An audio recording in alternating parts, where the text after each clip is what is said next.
Leading global distributor Banijay Rights represents a world-class multi-genre portfolio of more than 180,000 hours of standout programming.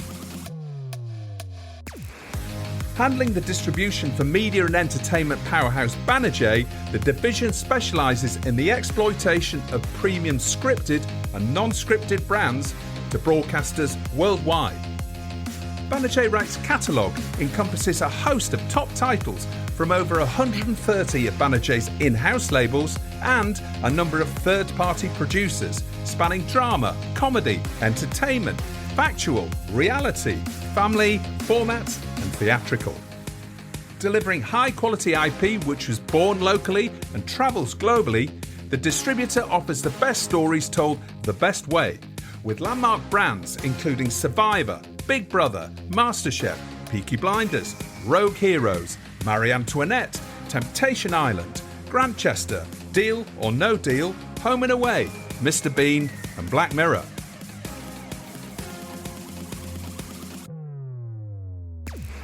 Built on independence, creative freedom, entrepreneurialism and commercial acumen, Banijay Rights operates under the direction of Chief Executive Officer Kathy Payne. Banijay Rights, storytelling for every audience.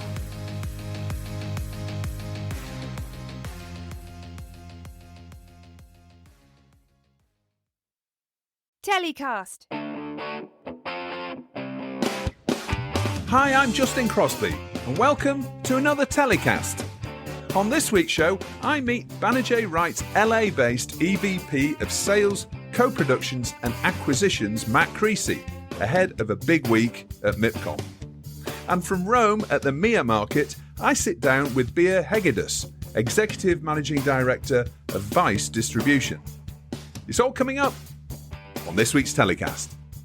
My first guest on this week's TellyCast as we head into MIPCOM week is Matt Creasey, EVP of Sales, Co-Productions and Acquisitions at Banijay Rights. Welcome to TellyCast, Matt. Thank you very much for having me. I really appreciate being invited on. Not at all. Great to be with you. And you're speaking to me from London, I think, at the moment, which is not your usual location. Is that right?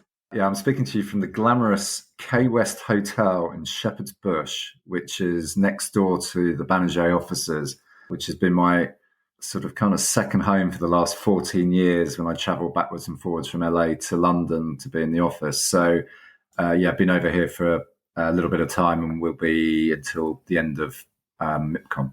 That's a regular sort of thing, is it, for you on your way into MIPCOM? There's a stop off in London for a week or so to, get things prepared and do the meetings that you need to before you head over to Cannes. Yeah, it's a combination of reasons, really. Part of my role out in the US is working very closely with, obviously, our teams here in London and including all of our producers as well. So it's an opportunity to spend time with our producers, just on general business and just catching up face to face. There's also, because I am not in the office every week in London, it's a good opportunity for the senior management team to get together separately and just talk face to face and prepare just in general about the business. So it's a combination of reasons. And I always like to come in much earlier as well, just because there's a lot for me to do in London before I even get to Cannes in the first place. I mean, Cannes is almost like just at the end of it. London's almost as important in a way. And there's a lot of producers to catch up with, isn't there? You've got Well, that's right. Yeah. Yeah. So we are working very closely with our producers, both scripted and unscripted. We invest in a lot of production, and the UK producers are very focused on what we can do in the US. So it's important I see them face to face. Well, I know the K West very well. I had a pre-wedding night event there with all my family and friends, and bizarrely, everybody that was on Top of the Pops, as it was back then, all piled in. And it was the most bizarre evening I've ever had with Vic and Bob and all sorts of people sat next to my dad, which is very bizarre. But yeah. Those days are somewhat faded. I think you're more likely to be sitting next to a double glazing convention that's down in Olympia. So it's not quite what it used to be, I don't think, but it serves its purpose. So you're over from LA, but you're obviously an Englishman, or my assumption is you're an Englishman. Tell us about your career so far and what's led you to your position of EVP Sales, Co-Production and Acquisitions? Just sort of quick potted history. So I started in the business in 96, where I went in as a runner for a company back then called Portman Productions, which was a drama producer and a sort of a mini-series producer doing the sort of Channel 4 Women of Substance and Daphne du Maurier's Rebecca, those type of shows. So I went in as a runner back then, and that took me into working in development for a little bit. And then actually from there, I sort of then bounced across into distribution. So I've worked through various distribution companies in the UK. And I suppose it's those stepping stones as you try to sort of get to your next stage in terms of the territories that you handle and wanting to sort of move up the ladder. So I worked for sort of a handful of companies ranging from RM Associates, which was arts, documentaries and concerts, through to companies like Minotaur, which were part of Flextech. And so all of those channels at the time, like Living TV and sort of working in those type of programming. But the big, I suppose, break for me was when I got a job at Celador in the early 2000s, which was just beginning to really rise up to the level that it was for a few years because of Who Wants to Be a Millionaire. Of course. And I worked on Who Wants to Be a Millionaire for 3 years and sort of traveled around the world and helped set it up and sell it. And it was an incredibly exciting time in terms of just watching a show explode. And still to this day, I think it's one of the most incredible formats ever made. And what it did at the time was really change the industry, along with certain other shows at the time like Survivor and Big Brother, which ironically I now work with as well. So, but that was the interesting break for me that then led me on to what was then Endemol in the mid 2000s, when Endemol didn't actually have a distribution arm at all. They were just really the model there had been to work with producers in local territories that they wanted to work on shows like Big Brother. And in return for those sort of first looks, Endemol took shares in those companies and took positions in those companies, which led to the really early stages as to how Endemol grew so quickly across so many multiple territories. So we set up, myself and someone else called Caroline Torrance, we sort of set up the distribution arm there. And it's not a business that Endemol had ever thought about before. I mean, they'd had shows like Extreme Makeover Home Edition, Fear Factor, Deal or No Deal, all these type of shows which had just never really been sold anywhere before. So we sort of set up a small business with a small team, and it grew really, really quickly. And there was various changes of management at the senior level at Endemol over those years, and it led to someone called Enon Kreitz coming in, who's now, you'll be, I'm sure, familiar with, is the guy who now runs Mattel and really maybe the driving force behind Barbie recently. But he came in and he really saw the opportunity of how do I supersize distribution. And with that, he bought Southern Star Production, which we were already a partner in. But along with that, then said, well, I'd like to take Southern Star International as well. And that brought Southern Star distribution arm into Endemol and created Endemol worldwide distribution. And that's when Kathy Payne came in at that time, around 2008, 2009.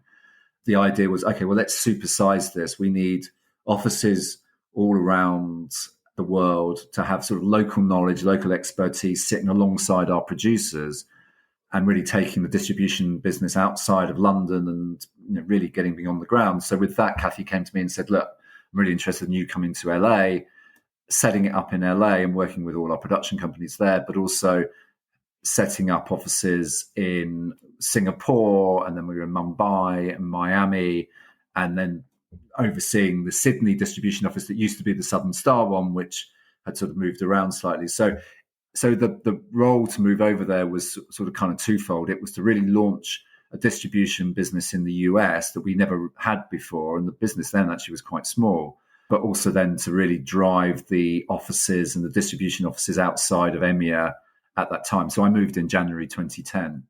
So that's the sort of what took me to LA, and that was sort of the potted history of very quickly over my career that took me to that. And then over the last 14 years, the company has changed in many ways, and actually ownership over a few times, actually, which means that it's always felt like almost new companies all the time. So it hasn't really sort of ever sat still. So I feel like I've worked for, I don't know, 6 companies within Endemol in all the time I've been here, really, even though I'm still in the same company, if you know what I mean. So that's a very quick history as to what took me to LA.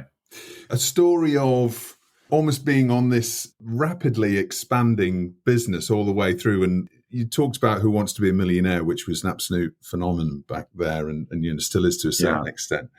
When you worked on Millionaire, what was it that you've learned, you think, from that experience that you take into your role now? Because it was, the first of its kind in many ways in terms of that sort of international format. That must have been an amazing experience. Is there anything in particular that, you look back at that experience and you've learned and applied to your subsequent career? Yeah, lots. A huge amount. I'm really indebted to Who Wants to Be a Millionaire and Celador, because from a simple, selfish reason, Endemol wouldn't have looked at me if I hadn't worked on Who Wants to Be a Millionaire, because it just raised the profile. And what was not strange per se, but actually Endemol was the producer of Millionaire in many territories, because the model at Celador was to sell the format to producers or broadcasters as opposed to going setting up production companies in those territories. So the recipient, a lot of the time at the other end of the format, was Endemol. So in Germany and Italy, I think they even produce it still to this day in some of those territories.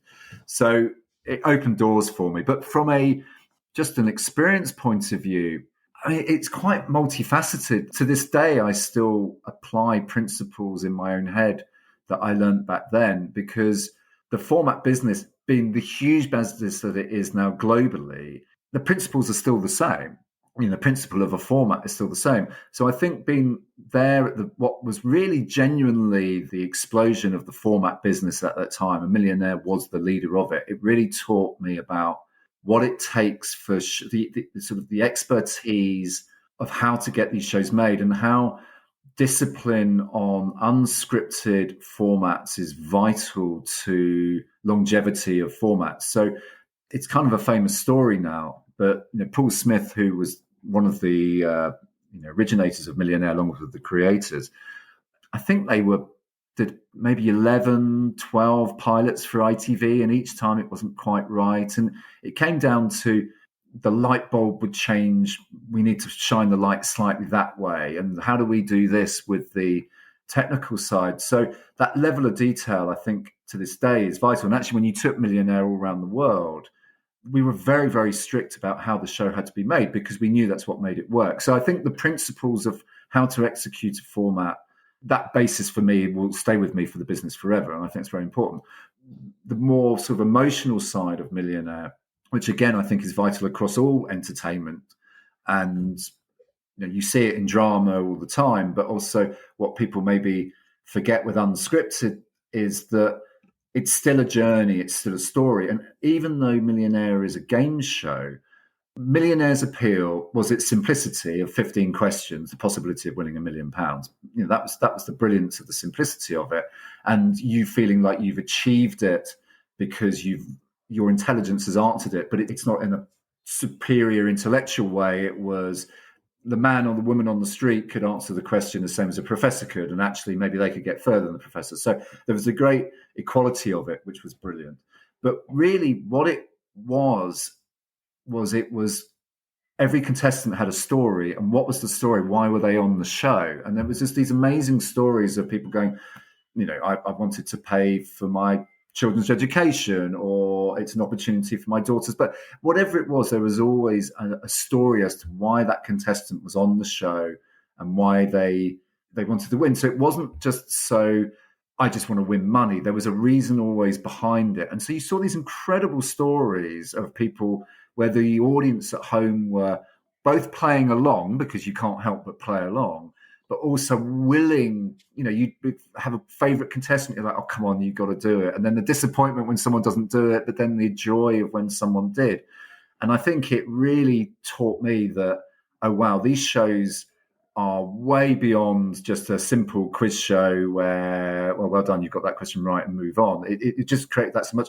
And that to me exploded into every type of show ever since. I mean, you look at all the back then the idols and then the talents and all those sort of things, they're all built on the same principle. What's your story? What's the story behind you being here?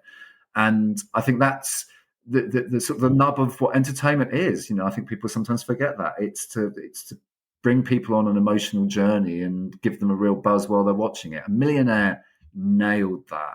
I mean, you just look at some of the $1 million or £1 million winners over the years. I mean, the most famous one that comes to mind. It's really interesting you asked me about Millionaire. Obviously, I mean, I haven't worked on it for since 2003, 2004, but I'm very passionate about it still. One of the great ones in the US was the young man in his 20s. He was a smart guy, but answering these amazing questions. And he had his lifeline on the $1 million question, which was, I think, phone a friend. And he phones his dad, and Regis Philbin reads the question to the dad. So this is the question. And he says, "Dad, I don't need you to answer it. I'm just ringing you to tell you I'm about to win $1 million." Yes. And the place, it's just a piece of brilliance that cannot be scripted, cannot be created. That was created by that contestant. And that was just such a wow moment. But there was many of those. So that's why it just made me really understand and love that you've got to, okay, I'm going to be very cliched here, but the magic of TV was encapsulated there. And then we've seen it many, many times since, on many, many shows. I mean, I could sit here for hours and talk about shows where you've seen these emotional journeys, and it was innocent as well. It didn't feel like you could see the strings, because there weren't strings behind the scenes of maybe manipulating the audience, which maybe you have to be careful of these days, where you maybe see that sometimes a bit more. There's a manipulation. But back then it was honest and really innocent.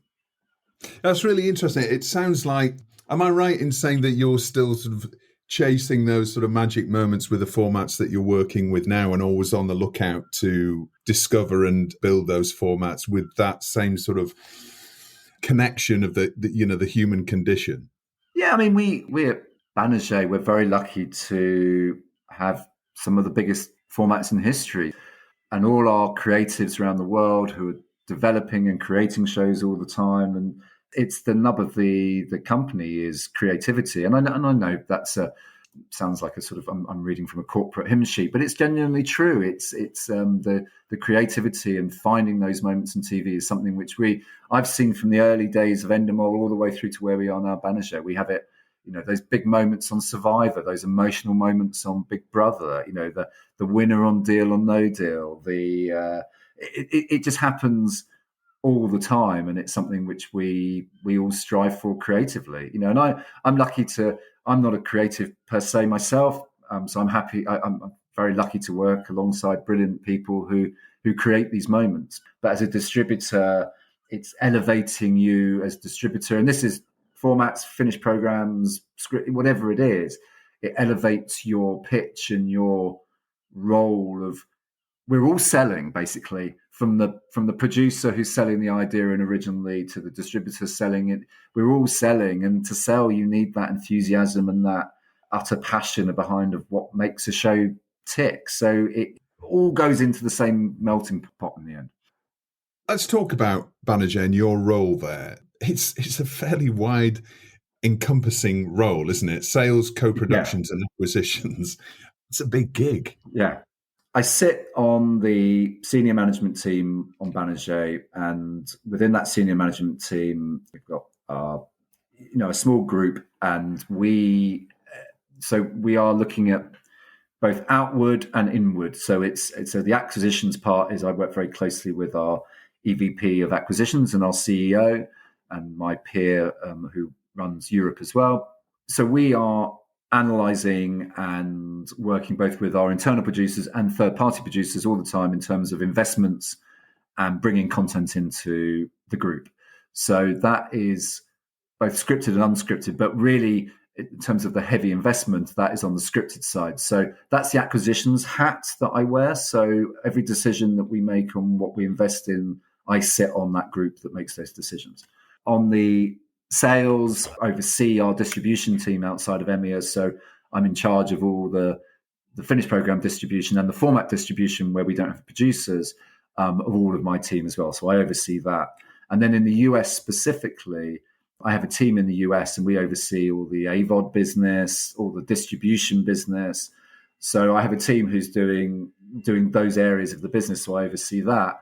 And then my specific role that I sort of handle for the whole of Banijay is the co-production role, which is I sort of oversee the co-productions in the US, which is really the main co-productions we do globally for scripted, some unscripted, but it's majority scripted. So that is us bringing projects in at script stage, maybe rough cut stage. We bring projects in at various stages, finding partners for shows that we have either invested in already, so we deficit finance it, and then therefore we need a partner to come in to offset our deficit, which would always be out of the US predominantly, or bringing projects in that just need funding from the US in order for us to get it green light, that the budget's so big that we need a partner to even get the show to kick off. So that's me working with, over the years, everybody from Netflix to Amazon to MGM Plus to Hulu to BBC to BritBox to Acorn,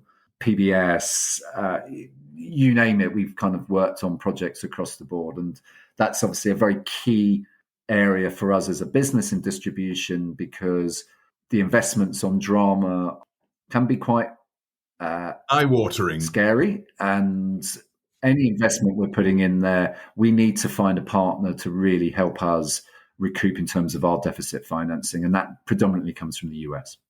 And talking about scripted and investing into scripted, I'm going to put you on the spot here.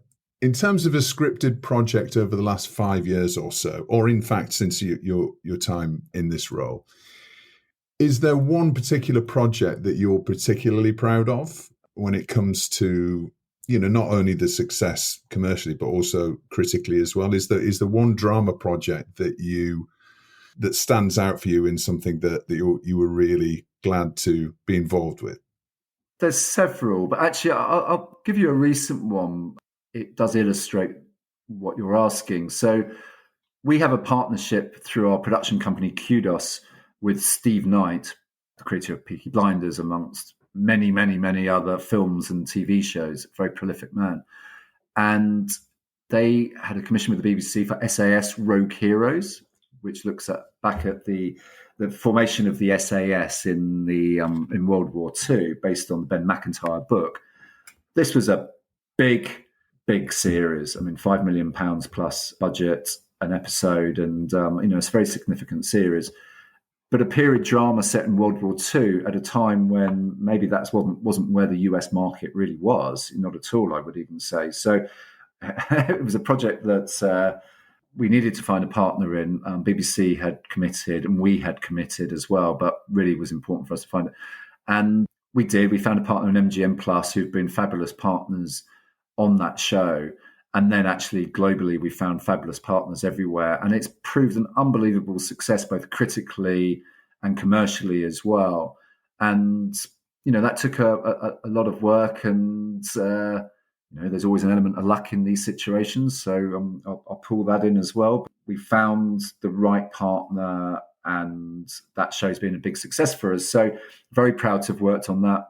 Kudos are amazing producers and produced an amazing show there, with Martin Haynes and Karen Wilson at the top there. And Steve is a wonderful man and an amazing writer as well, with all that cast. So all of that in a sort of putting it all together, that's been a really proud moment in the last few years for sure, especially in a market in America where on paper you would think, this is going to be a challenging one, but you never know. And what it actually taught me as well was, I always keep the most open mind I possibly can on projects, even with sort of, I would argue, my expertise of knowing, well, that show's just not going to work for that network, or we shouldn't pitch it there, etc. That still applies, of course, but to always to keep an open mind on dramas, because what you perceive in your head of, well, I just don't see how that would sell, you're always proved wrong, or sort of made to look a bit of a fool in those situations. And it's happened to me many, many times in the US. Even when I sold Black Mirror, actually, originally back in 2010, 11, when I first moved to the US. And I remember, just selling those first few episodes of Black Mirror in the US. Now, obviously, the history now, obviously it went on to be a massive hit with Netflix as an original. But the first seeds of that was selling the actual UK show, Channel 4 show, to DirecTV in the US. And of course, I pitched it to everyone. Everyone was like, there's no way we're ever going to show this show. They couldn't do it. But I was so passionate about Black Mirror, and I sold it to someone on a sofa at NatP in Vegas, someone called Christy Felton, and she picked it up. And from that, Netflix sort of looked at it, and when they then picked up the further British episodes, and then it became a massive thing for original production to see how that could be picked up, which was done. Obviously, I didn't do that part. That was on producers, but that was another classic example of no one wanted to touch it, but you still got it away. And I'd add maybe a third, more general one in terms of that.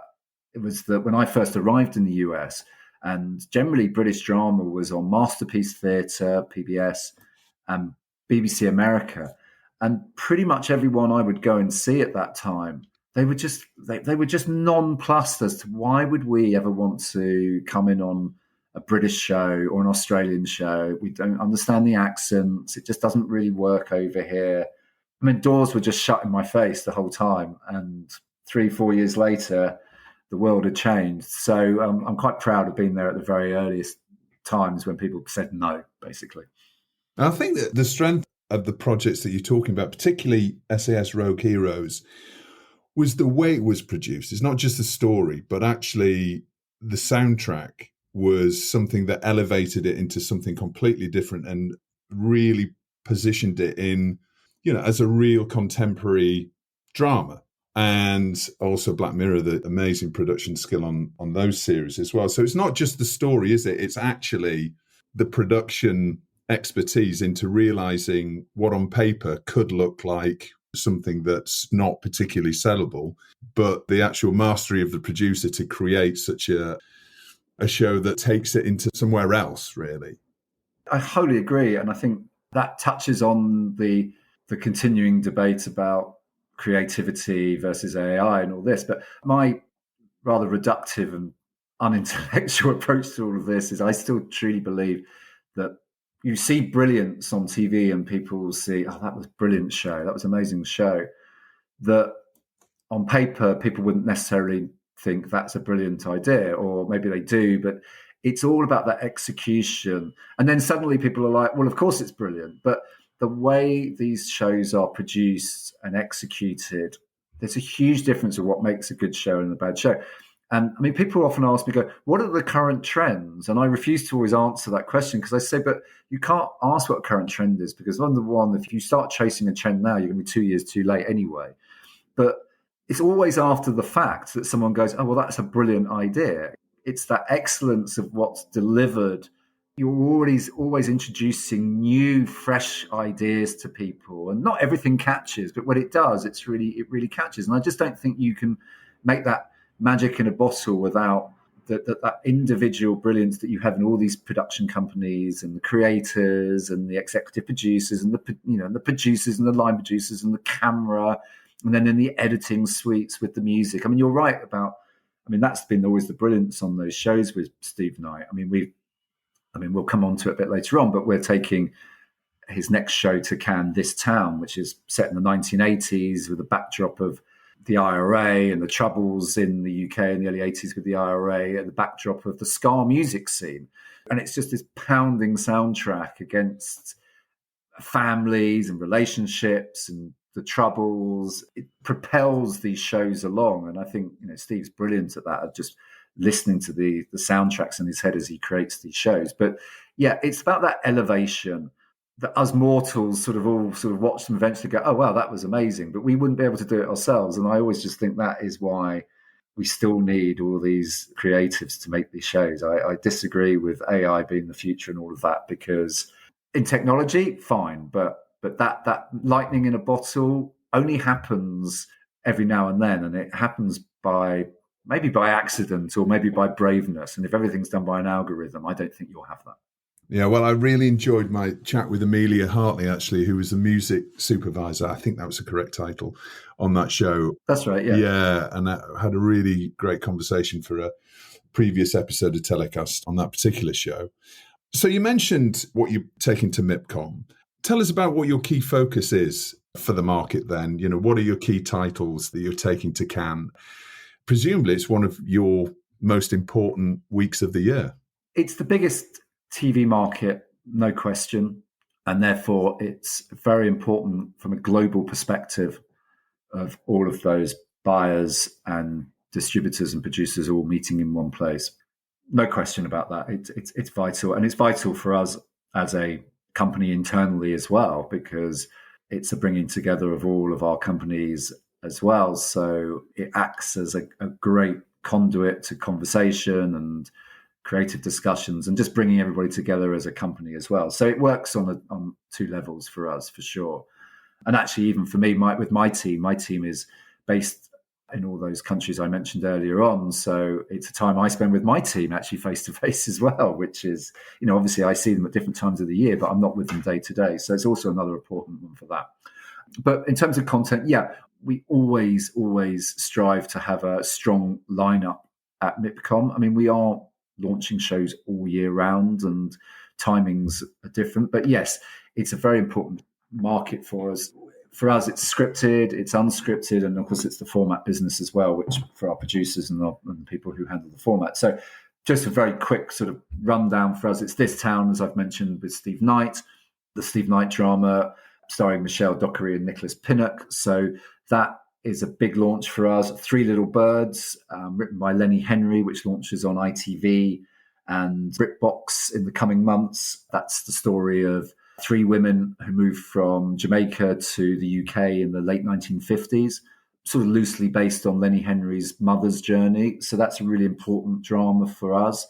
So we're very excited about bringing that one to the market as well. And then on non-English, we've got, from the producers of Bron and Beck, we've got Fallen, which is written by Camilla Algreen, who was one of the original writers of Bron. We've got Merlin Hanko from Finland, Brocoliane from Shine France, River Pierdu from TF1. And then we've got dramas that are still very fresh, but we're sort of in action on them anyway. So they're not launches per se, but we've still got The Sixth Commandment, which recently launched on BBC.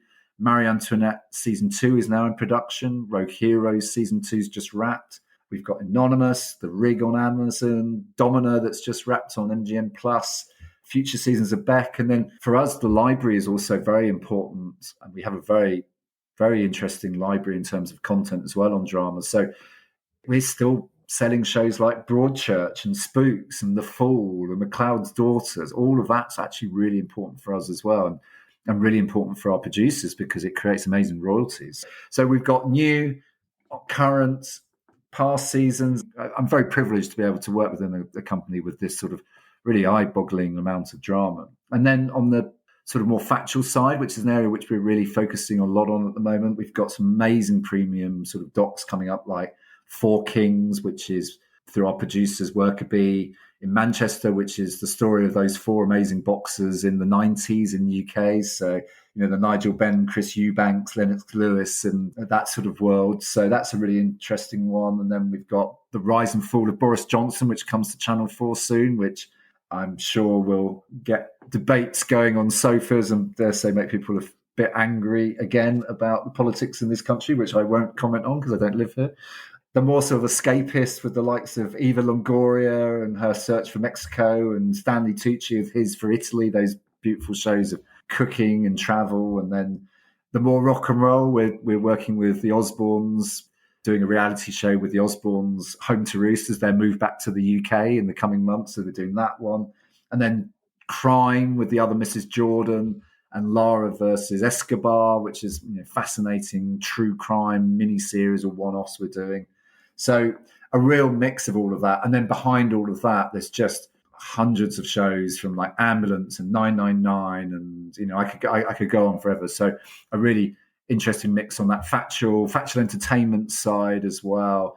And then game shows and all of that. And then on the formats, the big focus for the company is the Summit, which launched in Australia earlier this year, which there's going to be some announcements on that, which is a very big scale adventure format. Buddy Games, which has just launched on CBS, Bernard Murray one with Joe Giacomo, which again is another big show. Deal or No Deal Island, which again is being picked up in various big territories that's coming. Banged Up. And then don't forget, we are continuing to expand MasterChef, Survivor, Big Brother, Star Academy, Deal or No Deal. So we could do a whole podcast on content we've got, really. So that's just a bit of a smorgasbord of what's happening next week.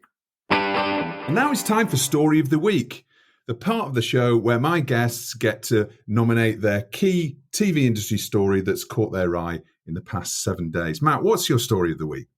Well, actually, travelling back over to the UK and reading a lot of press, it was actually a story in the Financial Times, which was, it's not the trade press one, which was a very interesting one, just of an analysis of where the US studio business is and how tech sort of infiltrated back in the early 2010s. And now we're really seeing how tech has kind of really got a firm footprint in the traditional systems of the US entertainment industry and what the impacts are of that with private equity and the growth of debt, cost cutting, and how that impacts business going on. So that caught my eye because it impacts obviously our business across the board. But in terms of the co-production business, which I oversee there, we have seen that the impact on a positive level over the years of how that was real expansion into the SVOD space, and as they drove for subscribers with this drive for content, and now how we're seeing a real correction in that market because they move from subscribers to profit, and therefore with that, costs and a retraction in content and the challenges that brings. So it was a very enlightening article. Nothing I didn't know, maybe reinforced slight anxiety and trepidation in my day-to-day, but I have to remain optimistic that things will settle again and then a new normal will then occur again in the future. But it's certainly been in the US a tumultuous 18 months, and I thought that encapsulated it very well. And building on that, do you think that the SVODs who used to take global rights, with those challenges that they have got and all sorts of global challenges when it comes to cost of living and the way that profit is becoming much more important for them, do you think that's going to have a result when it comes to co-productions? Do you think there's going to be co-productions and distribution, international distribution is going to be much more important, almost like it was pre-COVID? Do you think that there's going to be more of a call and more international sales and less global rights being taken by the SVODs? Yeah, and I think in general the SVODs have been shifting that way anyway, because Netflix is the best example. That model of co-pro was to get really started for them, but they were always heading for an original model, and that's where they're at. So I think for now they're focused on the originals, and the co-pro things slipped away slightly. It's interesting. It's come sort of full circle, and I'll focus maybe more specifically on the US because I think, yes, there's definitely less global deals. There still will be global deals, but still less. So I think I'll focus on the US because that's so key for co-productions in general for English-speaking drama. But what we had in the US maybe around the mid-2010s up until maybe just after COVID was this drive for content that was needed by certainly the SVODs, and actually to a degree maybe a bit on linear as well, where the volume of originals that was being created was very high, and costs for these services was very high in getting those produced as well. So the model of the co-producer, a company like us coming in and going, well, look, we've got this great show that we've already got picked up by the BBC and we're looking for a partner. They really liked that model of coming in because it ticked a lot of boxes for them straight away, because it gave them the comfort of knowing, A, the producer was a very strong producer, and B, the partner in the UK was a very strong partner. So it gave them editorial comfort that they knew, okay, this is going to be a certain level. So they could bring these shows in and they could wrap them up as an original. So to the viewer and the subscriber, they wouldn't know. They just like, wow, another original show, isn't that great? So they took more risks because of that, because it was, to them, wasn't the same price as an original. So they took a lot of risks on shows. And certainly as these services were launching, like Max and Peacock and places like that, they took risks. In the world we're in now, that has retracted for now. They don't want to take those risks. Budgets have been squeezed, and there's been a retraction on coming in on co-productions for sure.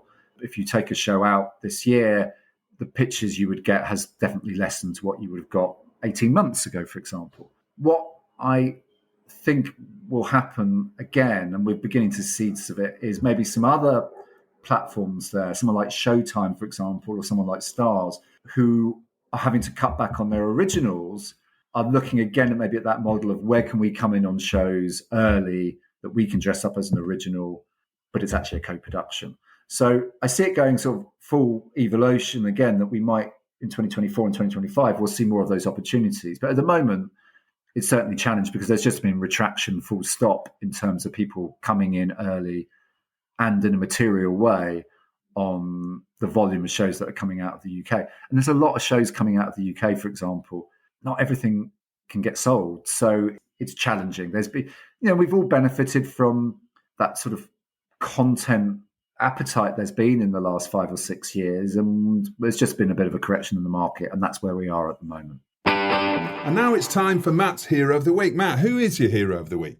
Well, I'm going to cheat slightly. I've got a team of the week, and it's been my team since I was in my mid-teens. So I'm a Newcastle United supporter. Exactly a week ago, you've given me a week, so exactly a week ago, Newcastle at St James's Park blew PSG off the field, and that's the first time in 20 plus years they've had Champions League football at St James's Park. It was a joy to behold, having had the utter depressive misery of the last 20 years of Newcastle. That was a crowning moment. They were my heroes of the week. I like the way you qualified that you've been a Newcastle United fan for all your life there, Matt, before you answered. That was... I'm 51 and I'm going to claim that, and everyone who knows me will claim it. But I know the problem is when you get bought by by the Saudis, it becomes you've just jumped on the bandwagon. I would like to have this recorded forever that I have gone through a lot of misery with Newcastle, as many people will attest to. Okay, well, just quickly on that, do you consider yourself one of the top 6 now? Actually, I think this season it becomes a top 8. So I consider it as a top 8. All right, okay, that's a very diplomatic answer. And who or what are you telling to get in the bin?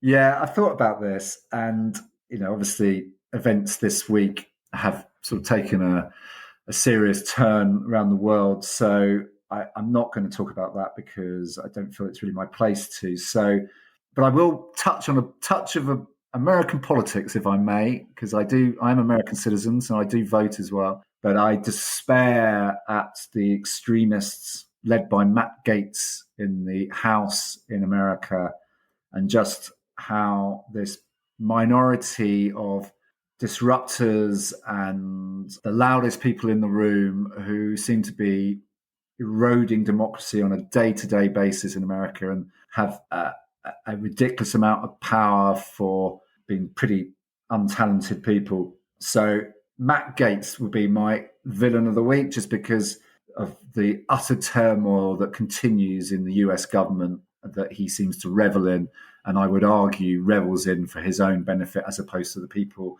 in his district that he's supposed to represent. So that is my views, if you wanted a villain of the week. Yeah, and US election next year, isn't it? I mean, just the anxiety levels raise on a daily level. Yeah. The repercussions it has all over the world makes everybody else tune into that as well. Matt, thank you so much for joining me this week. Really interesting chat to hear about what's going on at Banijay and everything else that's going on with your role. Good luck for everything at MIPCOM. I think it's going to be sunny. Certainly at the weekend it is. So hope to see you there on a very sunny Croisette. Thanks so much. I've really enjoyed it, actually. I'm a big fan of podcasts and listening to them, and I've really enjoyed being on this one. So thanks so much for inviting me on. Not at all. And I'll see you in Cannes for a glass of rosé. Great, perfect. Thanks so much. So it's about 85 degrees in Rome. We're in the Palazzo Barbieri, and you can hear the hum of the traffic and lots of Italian TV industry execs here at MIA. I'm here with Bea Hegedus, Executive Managing Director of Vice Distribution. Bea, nice to see you. Nice to see you, Justin. Thank you for agreeing to have a chat with me. Ahead of our panel, we've got a panel happening Thursday, which is tomorrow, which is all about digital content and all the amazing development that's going on in that sector. But we're going to have a talk about Vice, and we're going to be talking about Vice Distribution and you and what you've been up to and what the future is for Vice, which is a really exciting talking point. So let's start by a bit about you, because you've been in the international TV industry, seen at markets and events all over the world. So just give us a recap of your career to date. Yes, so my entire career has been in television. Early on, I was a producer, a TV producer. So I started in the game show business, produced lots of game shows, then started working on scripted shows. Then I got bitten by the distribution bug. Somebody asked me if I was interested in selling some of the shows that I was making internationally. And then I thought, how hard could that be? Every time we create an idea, we need to pitch it to somebody. I might as well pitch it to different cultures around the world. And I just managed to love it, managed to do really well and loved it. So I stayed in the distribution business for quite a while now, always bouncing between scripted and unscripted, worked for Fox, ran distribution in international business for Lionsgate and Mercury, and just started Vice distribution about 3 years ago. Because when at the time Kate Ward came to me, she said, you know, we make all this creative, really crazy, amazing content. Vice has a very strong brand, but we don't really look outside of the Vice ecosystem. And all we do all day long is putting our amazing content onto our platforms, which is great, which is what created this powerhouse for us. But at the same time, maybe it's a good idea to look outside and see if we can have partners and we can work with partners and create content with more of an outward-facing mentality. We actually had a division by studios that was already doing that. They were doing elevated content for Netflix and Amazon for a while. They did the Fire documentary that everyone knows on Netflix, which was a cult hit at the time, and The Report with Adam Driver. And so everything they touched was really exciting, high-end stuff with a different kind of flavor than the general distributors or like producers would do. So we set out on this journey, and when Nancy took the company over from Shane, to start making content for the international marketplace, for other platforms in the US. And that's what we've been doing ever since then. And Vice Distribution is finding a home, trying to find partnerships, trying to find funding for all those creative and amazing stuff that our producers are making within the group. So there's obviously been some big changes at Vice recently, which I realise you can't talk too much about that. Perhaps my take on that is, part of the result of that is being such a challenging and leading business that has been really leading the whole digital content revolution by extraordinary journalism over the years, still trying to find business models that work. Tell us about Vice now. Give us an idea of what the Vice group looks like, what are its constituent parts. Yes, so Vice is the original MCN. We are digital natives, which is our strength.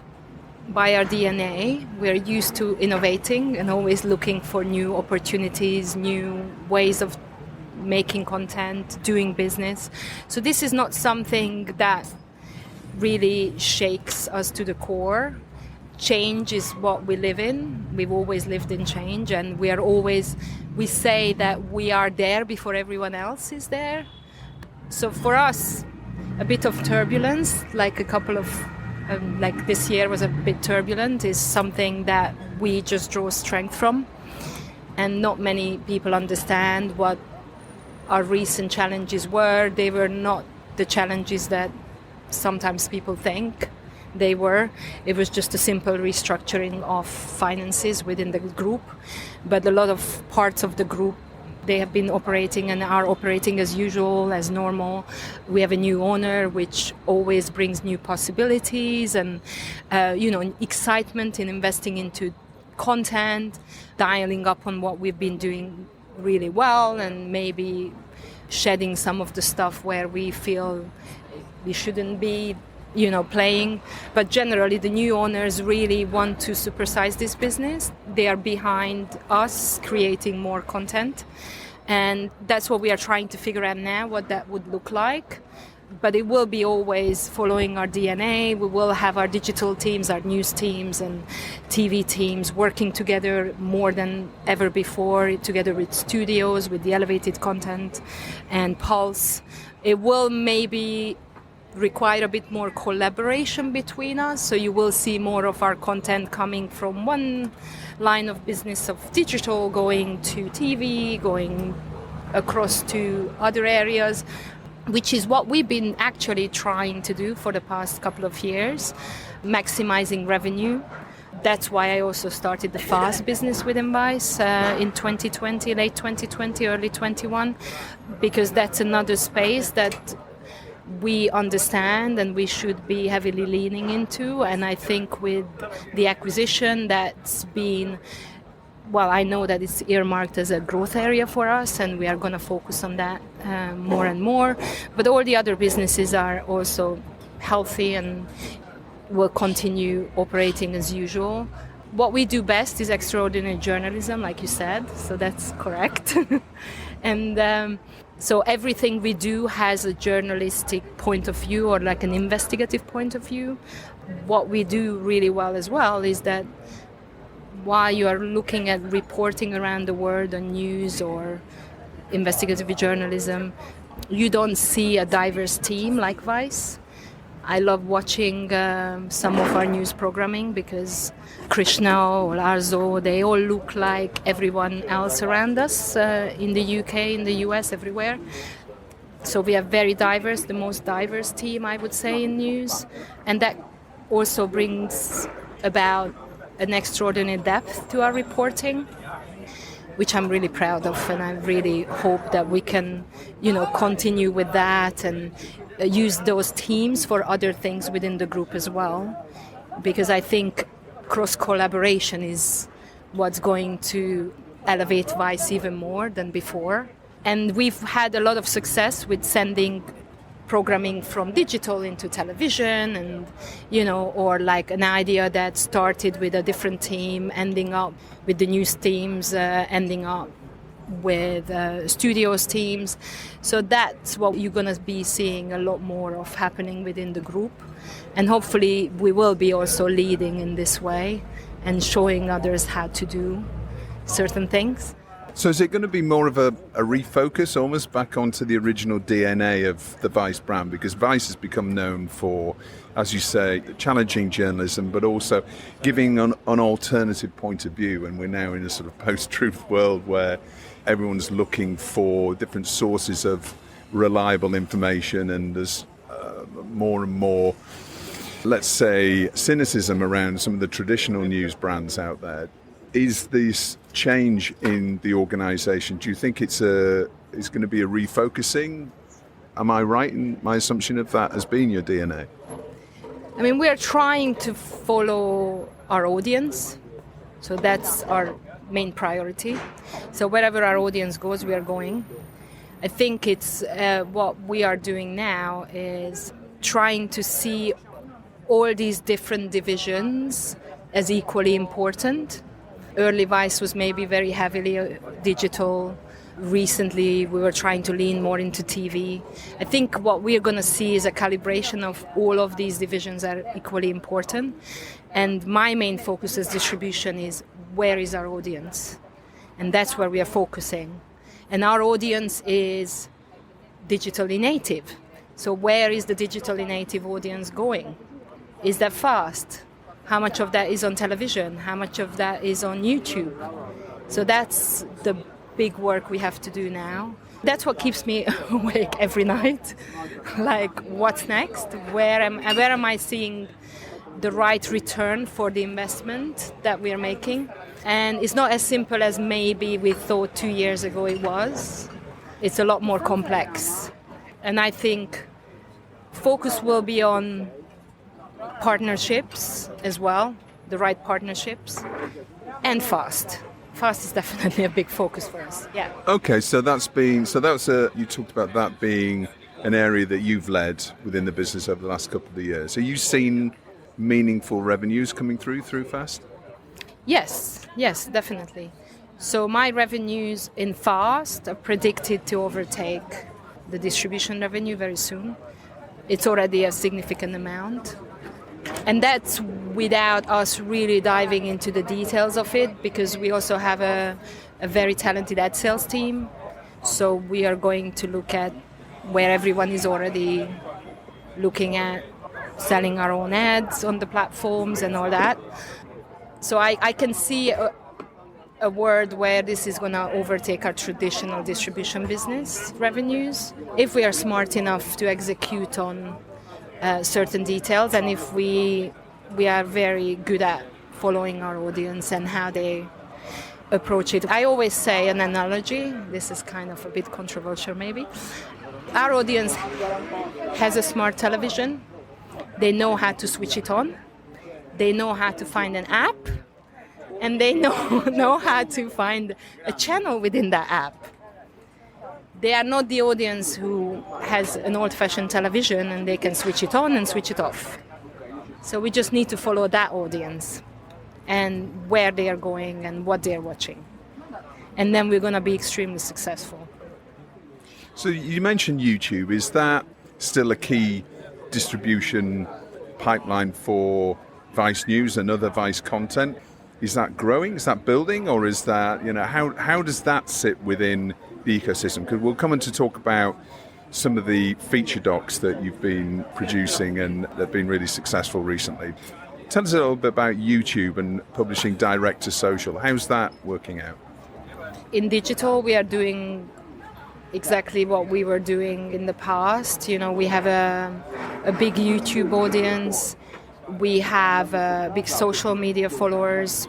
People come to Vice, the brand, for a certain flavor. So we have to continue giving them that flavor, otherwise they stop coming. So we are still creating all that stuff. What we are trying to do is sending it around more within the different divisions. So if we have a great idea, we have many ideas that started with digital and then they ended up on television. Our Andrew Tate documentary that was seen on the BBC's, it was on BBC Three and it's on the iPlayer, that started with a producer who was working in the digital news teams. And he's been researching this topic for a long time, and he was making this program for a long time while preparing for it and making it way before Andrew Tate was arrested. And it became a groundbreaking documentary that was the first to market when he was arrested. We also have shows like The Story Of, which is very popular on YouTube. It's a music documentary, half-hour music documentary where we have full access to the stars, and they talk about their own song and how it almost wasn't made or almost was killed very early on by studio executives, as it happened. And it's a very popular title that's requested around the world by partners, so we sell it. But also it went on Vice TV because it crossed over from digital to Vice TV and back. So we are making more episodes on digital. We made another season for Vice TV and it worked really well. We also have another title that started on digital, and there is a different version of it in digital called One Star Reviews that also was made for television in a TV format. Between these line of businesses, we send content around and teams are cross-creating content. The studios business is a bit of a different business because I would say the studios business strength is that, we have all these amazing talent like Beyonce and Sean Penn who come to us for trying to make a documentary. And then the studios team can execute beautifully. And studios now has Pulse as part of it, can execute beautifully on that promise. So that's how we ended up with Superpower, which is the documentary that Sean Penn did with Zelensky, and we did Beyoncé's Lemonade whilst Pulse did it. So all this amazing talent comes to us when they want to express something and they want to create a piece of content that they are proud of, and they feel that we are the right partner. Studios is the absolute right partner for that, and that speaks to the strength of our brand and our sensibilities, and they execute on a really, really high budget and high end. And obviously Pulse is Gangs of London is just a beast. It won't ever stop. It's wildly successful.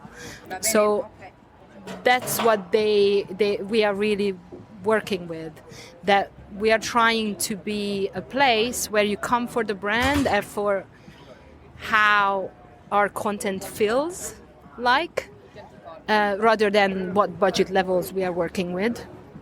We are working on every budget level, and we're going to be working with every budget level all the time. It's more about anywhere, and a good idea can come from anywhere. It can come from studios, it can come from digital, it can come from the TV development teams.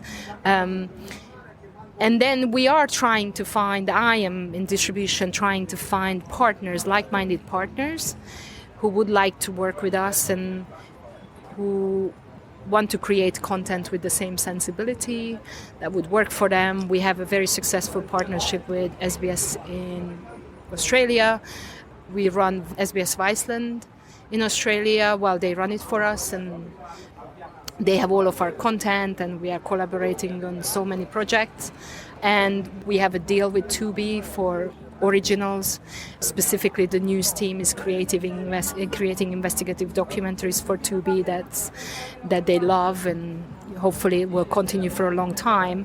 A good idea can come from anywhere, and the digital guys are as important as the studio teams.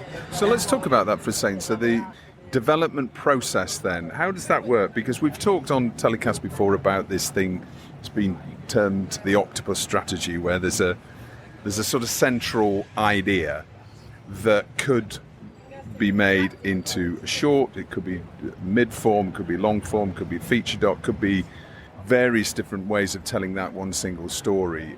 How does the development process work within Vice? Who brings the story in, and how does that get discussed, and how does the content strategy for that story work? Well, each team's within Vice, maybe I should talk about the different divisions within Vice first. So obviously Vice is an award-winning company with 5 main line of businesses. So we have an ad agency, Virtue. We have Vice Studios with Pulse. It's our premium studio. Vice TV, Vice News, that just won 9 Emmys, news Emmys recently. They always win a lot of Emmys. And then we have distribution. And then these businesses all have development teams working for their audience. They know their audience really well. The digital teams know they're creating for YouTube, social media. They know their audience. The TV teams are creating for, obviously, television. But we have a central greenlight meeting where everybody brings their ideas and we greenlight it together. And then sometimes at that greenlight meeting we talk about, whether this should be something else. And it happened that before that we thought about, maybe this news idea should go on Vice TV instead of selling it externally, or putting it on YouTube, Vice News YouTube channel.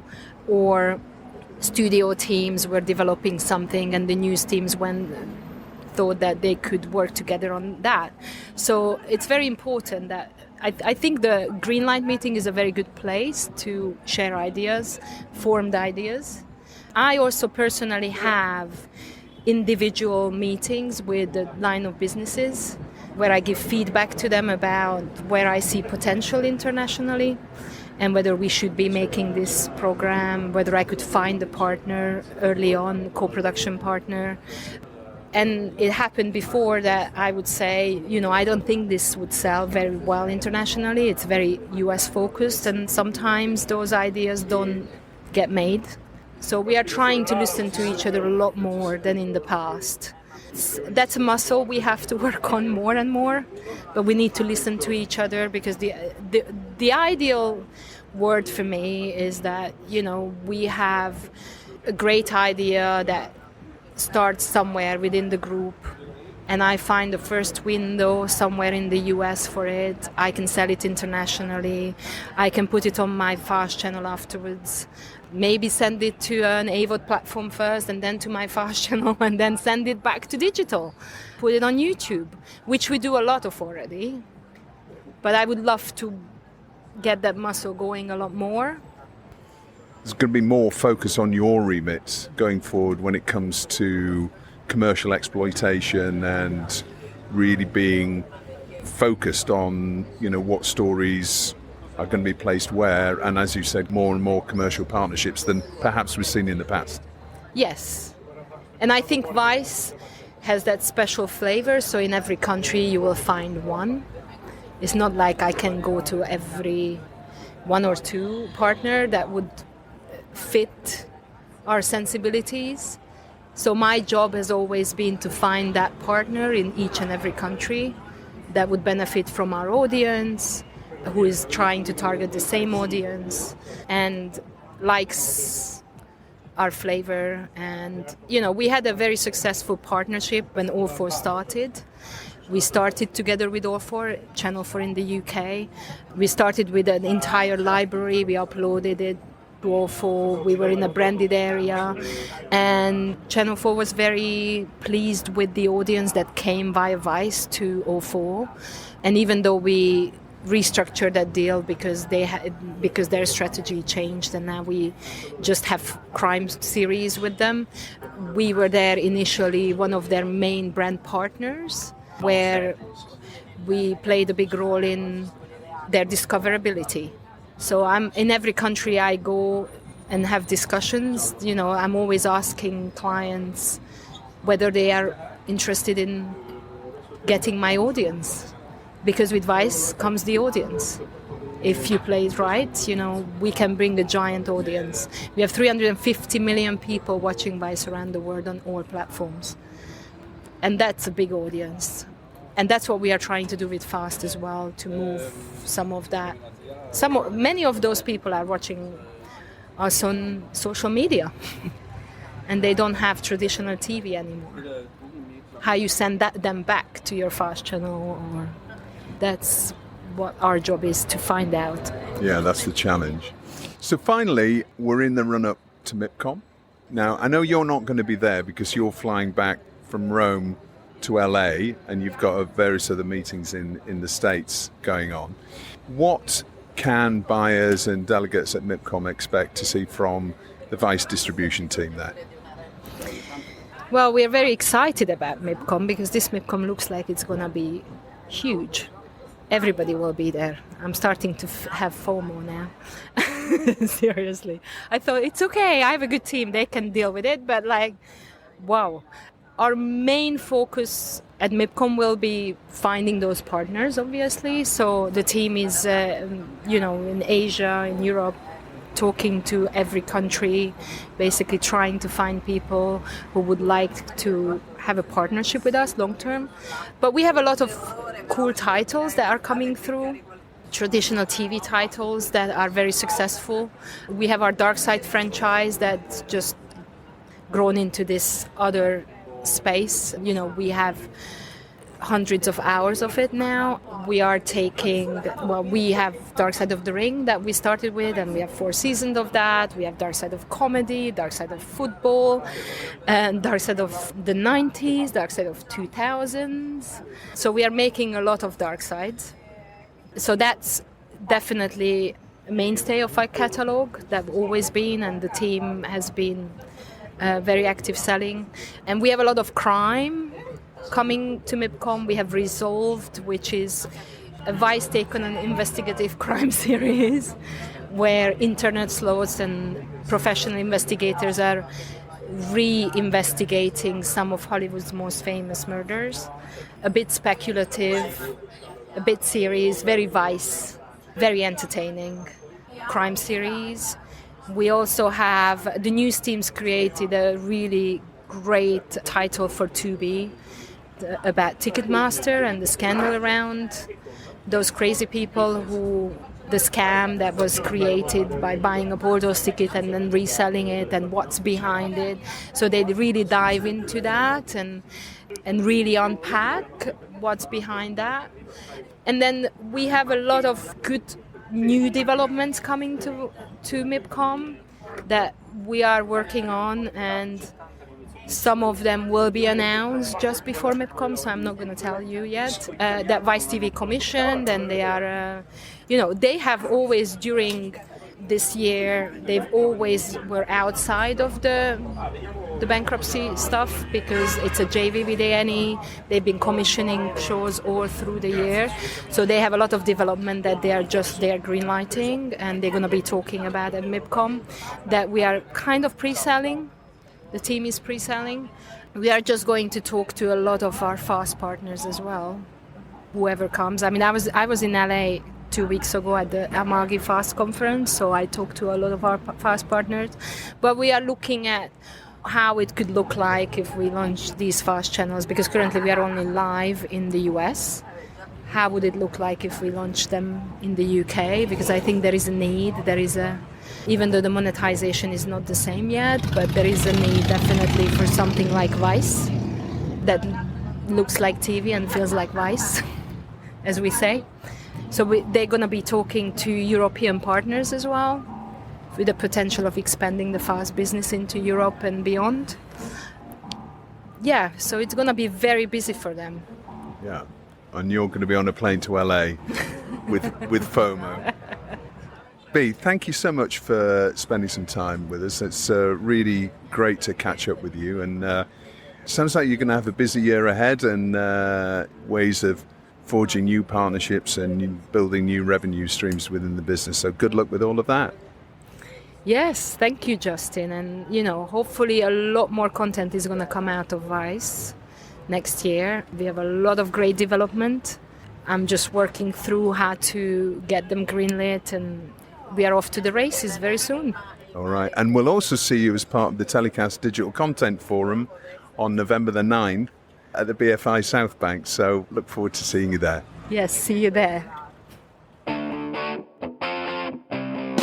Well, time's up on this week's show. As always, thanks a lot for listening. If you're in Rome for MIA this week, be sure to check out the TellyCast panel at midday on Thursday, the 12th of October. And if you're not, we'll be recording the session with a stellar lineup of digital first executives and putting that out on a future episode. And TellyCast will be out on the ground at MIPCOM with a film crew shooting short form chats with the movers and shakers on La Croisette. So subscribe to TellyCast on YouTube and follow us on Twitter, LinkedIn, Instagram and TikTok for all the latest bite-sized news from the market. TellyCast was edited by Ian Chambers and recorded in Rome.